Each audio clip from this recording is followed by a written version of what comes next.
चला घरी. व्हिडिओ तर देवाच्या कृपेने आपण ह्या शरीरामध्ये आहे.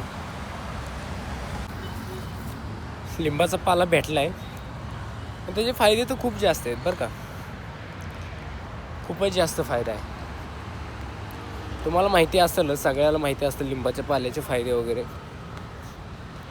पण थोडं महत्त्वाचं पण सांगायचे, लिंबाचा पाला का घेतलं पाहिजे ना आता सध्याला ह्या युगामध्ये, ह्या कलियुगामध्ये लिंबाचा पाला घ्यावाच लागणार तुम्हाला सगळ्यांना. कारण की 2020पासून सगळ्यांनी लस घेतलेले आहेत. ज्यांनी घेतलेले आहेत त्यांचं तर काय सांगता येत नाही की पुढं काय होणार आहे. 2 वर्षांनी 1 वर्षांनी काही सांगता येणार नाही. कारण की या वर्षी बघितलं तर सगळ्यांना हार्ट अटॅकनीच ही व्हायला लागलेले आहेत, एक्सपायर व्हायला लागलेले आहेत. तर तुम्हाला लिंबाचा पाला घ्यावाच लागेल सगळ्यांना. आणि लिंबाचा पालाच घ्यावाच लागेल, कारण की ह्याचं पाणी पिणं म्हणजे थोडं बॉईल करून थोडं काय करायचं, लिंबाचं पाल्याचं थोडं सांगतो कसं करायचं, थोडं त्या पुढचं पण सांगतो. लिंबाचा पाला घेतल्यानंतर की काय करायचं, ह्याला वाळायला टाकायचं उन्हामध्ये. एका दिवसात तर वाळून जातं, कडक होऊन जातं कडक. त्याला मिक्सरमध्ये थोडं बारीक करून घ्यायचं.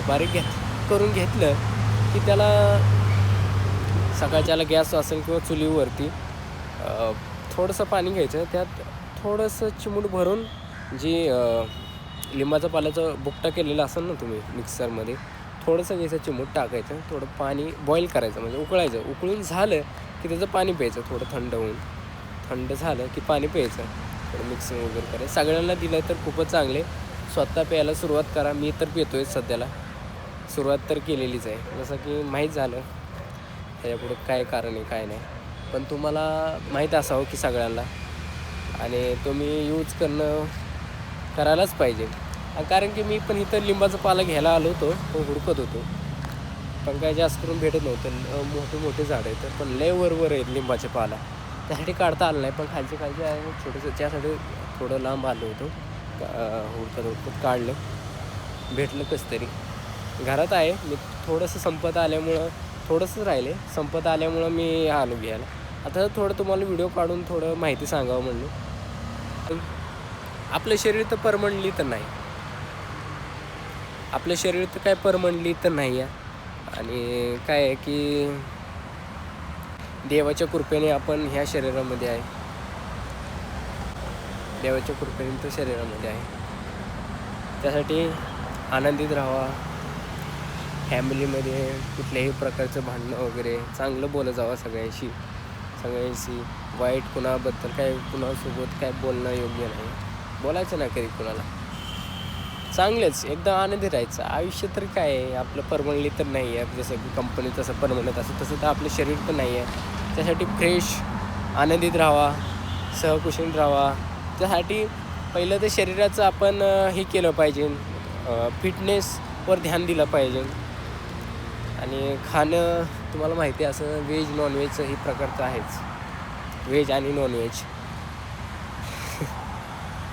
त्यासाठी मी तर आपण व्हेज तर आहे, नॉनव्हेज तर मी नॉनव्हेज तर खात नाही. पण तरी पण तुम्ही शरीराकडे लक्ष ठेवा. आणि थोडं सांगायचं होतं, असंच व्हिडिओ बनवून तर व्हिडिओ पोचला पाहिजे.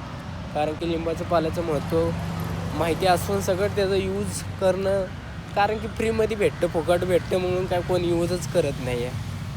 आणि त्यात कडू लागते म्हणून तर खातच नाही. असं नाही केलं पाहिजे. पण तुम्हाला कळलं पाहिजे की आपल्या शरीराला काय केलं पाहिजे, कारण बाहेरचं दुनिया काय चाललेलं तुम्हाला माहितीच असेल. त्यासाठी तंदुरुस्त राहा. आणि आता हिवाळा आहे, खूपच थंडी वाजते म्हणून स्वेटर पण घालून असंच वॉकिंग पण करत आलो.